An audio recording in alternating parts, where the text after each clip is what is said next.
بسم الله الرحمن الرحيم. شروط التفسير وآدابه مفسر. شروط المفسر وآدابه. بس. شرط المفسر وأدبي آدابي شيء لازم. مم.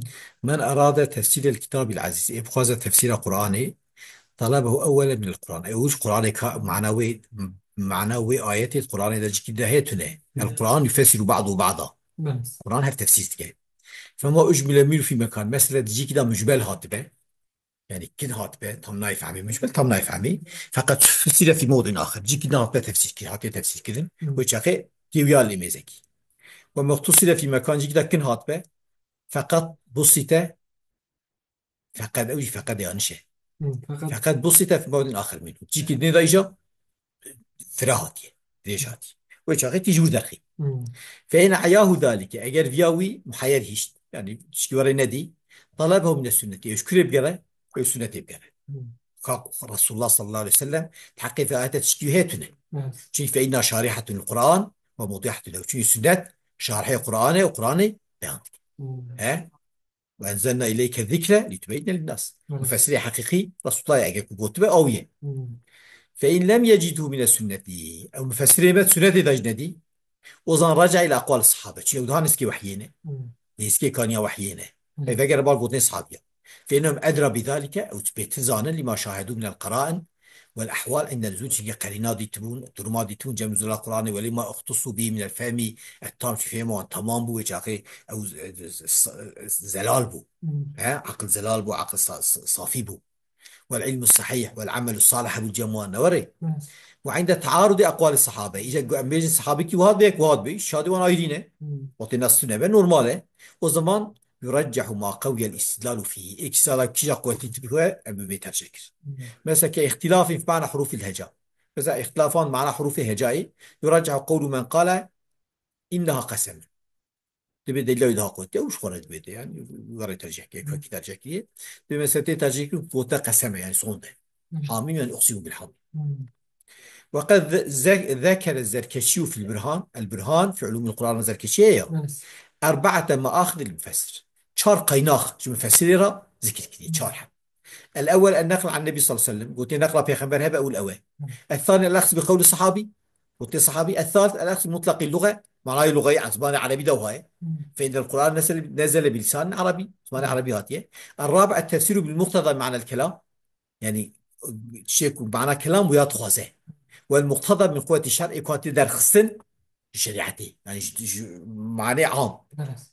وهذا هو الذي دعا به النبي صلى الله عليه وسلم ابن عباس يقرأ ابن عباس أكي أذى يعني شيء هو جي درخه مم. نوري بس. حيث قالت الرسول قوتيا اللهم فقهه في الدين وعلمه التأويل يا رب الدين ده زنابك وبعلمنا تفسيره مم. والذي عناه الإمام علي كرم الله وجهه بقوله إلا فهما يؤتاه الرجل في القرآن إشته حضرت علي قوتيا يعني أنجح فهمك هاتي داين جلامك رات قرآن دا يعني أفيا فهمك شيء فهمك أو جا أوي درخه جنال قاعدة شريعتي درخه جا أخلاق رسول الله درخه جا سنة رسول الله جي جنال درخه نوري ولا يجوز تفسير القرآن الكريم بالرأي والهوى ورا قرشا أخو أرجو استكي نفسه أخو مر القرآن تفسير نجاسة مم. من غير دليل بدليل ففي الحديث من تكلم في القرآن برأيه فأصاب فقد أخطأ القرآن ده برأيه وخبر ده وإصابات يبكي وتسانش كده مم. ها يعني رأي أخوت يعني أما بس أم بيج مثلا جددي تمل فقه درخصية وصنابة وأهل بقى ويازات النرأي وتانية ها إيش مم. جنا أوي درخصية وش صناعة يتنك أهل بقى ما مم. نا أهل بقى وبرأي أخو بيجا أو وش أخي إصابات يبكي ينشأ مم. تكون كارت بس. وكذلك من قال في القرآن بغير علم فيتبع مقعده من النار إن بزانبون بيجد حقيقة القرآن دا تشتكي برجي حاضر بك داكر مم.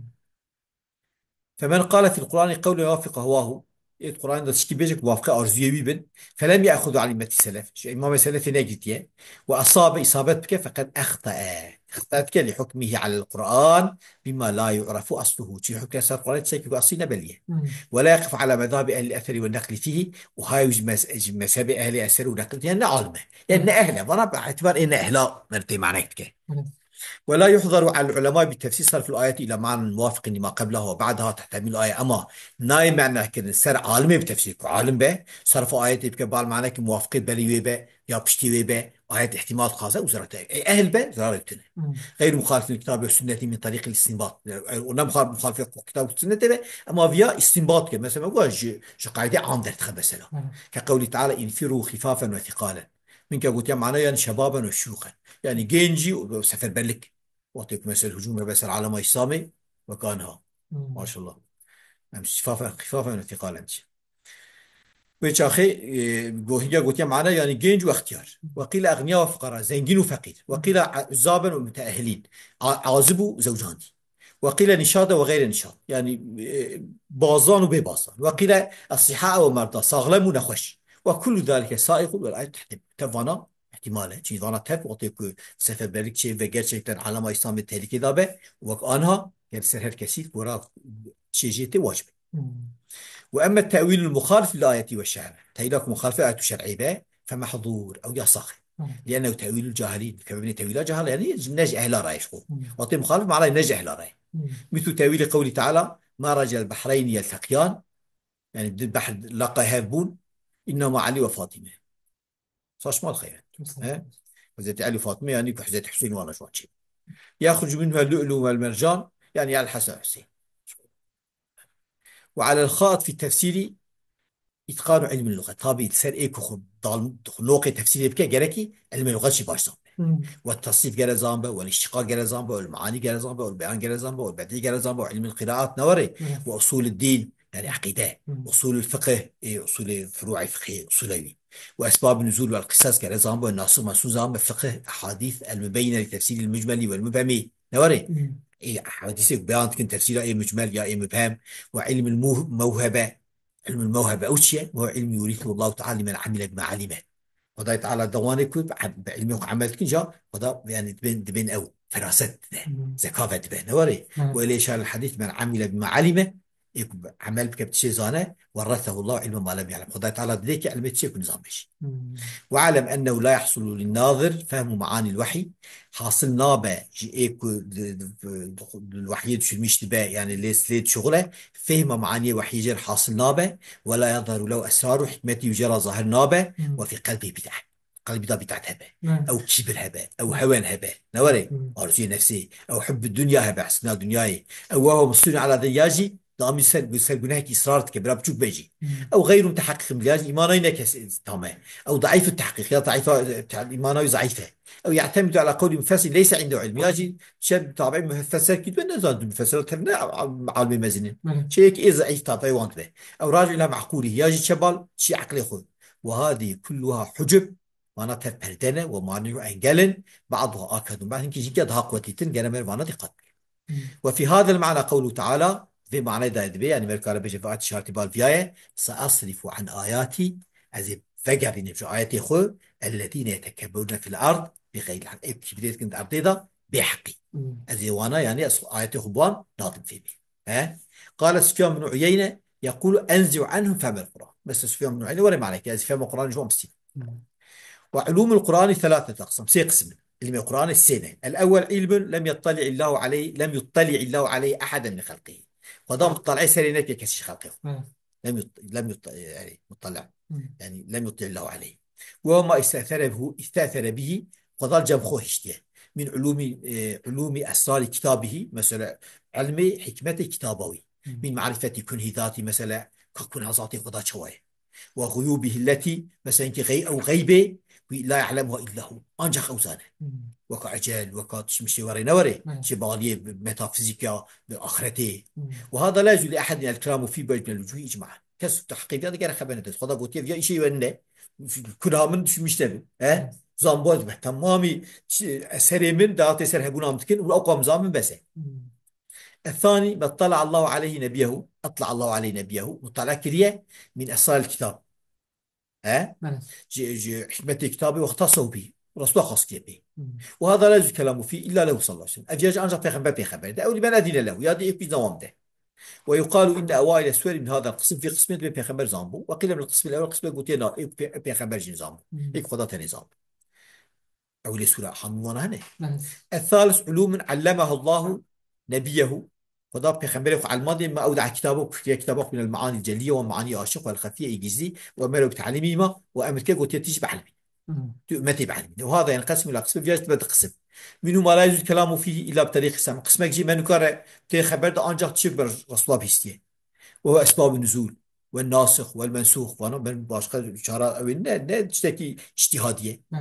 قراءات، لغات، قصص الامم الماضيه شوايه وريه مرشوها بيست وريه، واخبار ما هو كان من الحوادث بفن هي بفن، وامور الحشي والمعظ انا انشخ صواب كده في بس. خنبر بكده. ومنه يؤخذ بطريق النظر والاستدلال والاستنباط، يعني تكتيات شميش في دليل سريبيني استخراج بكي جلفظة، وهو قسماني. قسم يختلف في جوازه وتأويلات المتشابهات في الصفات. قسم يمكن اختلاف كلام كات جازة نجازة، وقد تأويلان آيات متشابه الصفات هذا بس يد شخص كذي إن الله استوى على عرش شخص كذي إنك قلتيه نجاسة فان هذا نوري قلتيه شو هاتيه تي وري بخيني وري باوركي وكي دنيا تشوف جنايني. ها. وقسم اتفقوا عليه اتفاق كلهم استنباط الاحكام الاصليه والفرعيه والاعرابيه، مثل وكا احكام اصليه وكا فرعي وكا قسم فقهوانا وكا قسم عقائدي وكا اعرابي نوري يعني زمان عربي، لان مبنى على العقيده طبعا بقياس بعرف قياستك.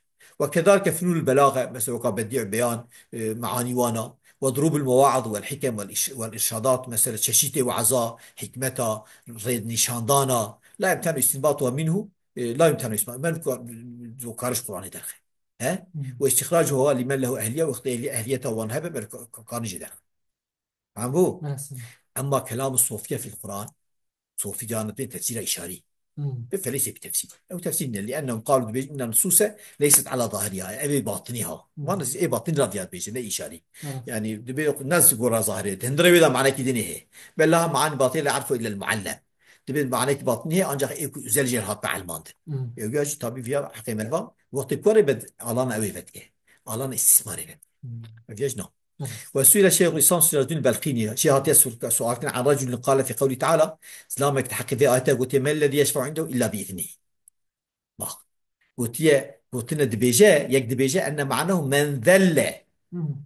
طب الذي شاف قطان ده في برزلة من ذل أي من الذل ذي إشارة لنفسه يعني من ذل ذي حاشا يعني إذا نفسه ذليل بك يشفع شيء أي نجي قطان بك قلت يشفع من الشفاء أو شفاء دبا. ها. جواب من جوابه يعني جوابه من كجواب مني جواب مني من ذل يشفع من ذا الذي يشفع شفاء به يجي جعين تاني ما يعني عيد يفهمك ها من الوعي تمام بيعي يعني يفهمك بيجي أمر بارخواه فأفتى بأنه ملحد سراجدين بالقيني قلت فيا نمسمانه من آية وشاقتنا. بس. ها. وقد قال تعالى إن الذين يلحدون في آياتنا لا يخفون علينا، وانا كده آية مدى الحاديتكن ونج القراوي وخراتكن يعني أو زي ما خفينا بمعجزات. قال ابن عباس هو أن يضع الكلام على غير موضعه. قلت مثلا ملحد كنا يلحدون في آياتنا كنا يكون ندجي إذا خبر داني سبب وفي ربي في بحجاب كيشا قلت في ريفكي وهل كتشكي درخي. ومن غرائب التفسير جاء تفسيرها غريبة قول من قال في حاميم عين سين قاف قلنا الحاء حرب علي ومعاوية، والميم ولاية المروانية، والعين ولاية العباسية، والسين ولاية السفيانية، والقاف قدوة ميدي كاف يبنى قلنا كردية. ومن أنواعه المقصد وانا أقول بصاش مالا ماي. ومن أنواع ما لا فائدة فيه ولا حاجة بنا إلى معرفته. قسمك هي فائدة احتياج لك أمزان بن مثل الاختلاف في لون كلب أصحاب الكهف واسم مثلا شكل كوشك أصحاب الكهف شواب نافي وشبو قطمير بو بينيا. وفي البعض الذي ضرب به القتيل من البقرة مثلا تدي يكي إسرائيلية قاتية كشتنوش بو قاتلية وبن حضرت موسى قوتية جلاك شرجك وبيليخر مثلا كراوي بيليخسن بقام تشكاوي بو نجيبي بو كريب. وفي قدر سفينة نوح وحشبها مثلا جميع حضرت نوح عليه أما تشخاص بو شخص دارته السماء أو دار بيخسم. وفي اسم الله ما الذي قتله خضر أو وزارك حزتي خضر يكشتي بدقو في الدايج دي واقع أخرى ونحو ذلك مثلا نافي يشبو بنزلي فانا احتياجي بالوان فا إن أفهم كير بس. إني شيء باشر. نه چه نکرده تمام تشيني كواخد دعوان الحمد لله رب العالمين.